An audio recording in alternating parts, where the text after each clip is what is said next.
नमस्कार, ये आकाशवाणी पटना है। अब आप दीप्ति रमन से प्रादेशिक समाचार सुनिए।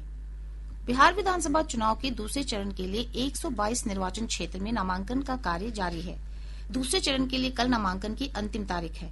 दूसरे चरण के चुनाव में राज्य के 20 जिलों में 122 विधानसभा क्षेत्रों में 11 नवंबर को वोट डाले जाएंगे। दूसरे चरण के लिए प्रत्याशी 23 अक्टूबर तक नाम वापस ले सकते हैं। इधर पहले चरण के चुनाव के लिए 121 विधानसभा क्षेत्र में नामांकन वापस लेने का कल अंतिम दिन है। भाजपा और जदयू ने चुनाव प्रचार में अपने स्टार प्रचारकों को लगा दिया है। दीपावली के बाद चुनाव प्रचार में और तेजी आने की संभावना है। विधानसभा चुनाव के पहले चरण के नामांकन पत्रों की जांच का काम पूरा हो गया है। प्रमुख उम्मीदवारों में मरहौरा से लोजपा रामविलास की प्रत्याशी सीमा सिंह और कुशेश्वर स्थान से विकासशील इंसान पार्टी के प्रत्याशी गणेश भारती का नामांकन रद्द कर दिया गया है। पहले चरण के लिए 18 जिलों की 121 विधानसभा सीटों के लिए 1698 नामांकन पर्चे भरे गए थे। इस चरण के लिए 6 नवंबर को मतदान होगा।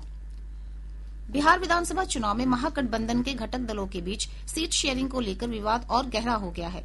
पहले चरण का नामांकन समाप्त होने के बाद कई सीटों पर कांग्रेस, राजद, वीआईपी और वाम दलों के उम्मीदवार एक दूसरे के खिलाफ लड़ रहे हैं।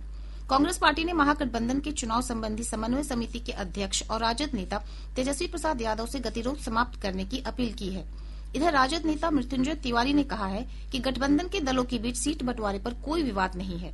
उन्होंने कहा कि महागठबंधन के सभी दलों के शीर्ष नेता बैठकर इस मुद्दे को सुलझा लेंगे। भाजपा के वरिष्ठ नेता और प्रधानमंत्री नरेंद्र मोदी 24 अक्टूबर को बेगूसराय और समस्तीपुर में चुनावी जनसभाओं को संबोधित करेंगे। पार्टी के प्रदेश अध्यक्ष दिलीप जायसवाल ने बताया कि प्रधानमंत्री जननायक कर्पूरी ठाकुर को श्रद्धांजलि देंगे। इसके बाद जनसभा को संबोधित करेंगे। प्रादेशिक समाचार आप आकाशवाणी पटना से सुन रहे हैं। राज्य में पुलिस और विभिन्न एजेंसियों की ओर से कड़ाई से जांच की जा रही है। 6 अक्टूबर को विधानसभा चुनाव की आचार संहिता लागू होने के बाद से अब तक राज्य में 2 करोड़ 73 लाख रुपए नगद राशि और 22 करोड़ से अधिक की शराब जब्त की गई है। वहीं 16 करोड़ 21 लाख रुपए से अधिक के मादक पदार्थ और नशे के सामान और 5 करोड़ रुपए से अधिक की कीमती धातुएं भी जब्त की गई।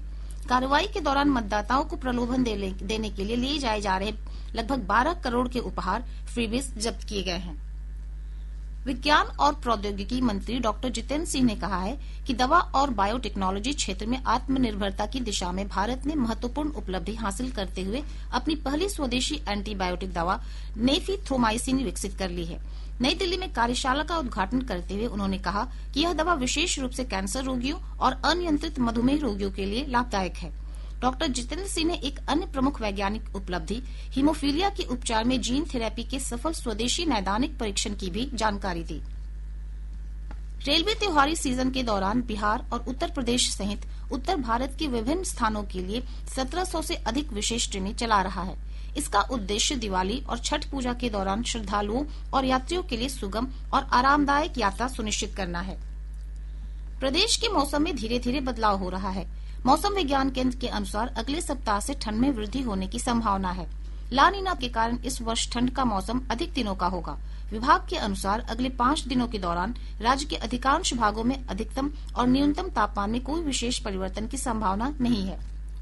इसके साथ ही आकाशवाणी पटना से प्रसारित प्रादेशिक समाचार का ये अंक समाप्त हुआ। अब आप सुनेंगे उर्दू बुलेटिन।